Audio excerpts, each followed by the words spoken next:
So the Huawei Watch Fit 4 and Fit 4 Pro have a timer that you can use to time yourself when doing anything. So you can just press the crown to go to the main menu. And in the main menu, if you scroll down, you should see timer.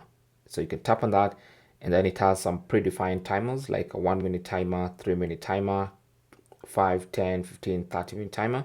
But if you want to, you can set your own custom timer. All right. So let's say, for instance, you want a 10-second timer. So you can set it like that. So this is seconds, minutes, hours. So I can just tap on start, and that's going to count down on my timer.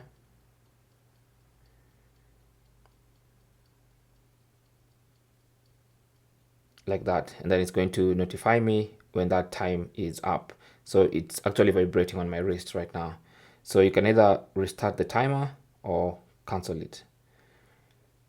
Thanks for watching and good luck.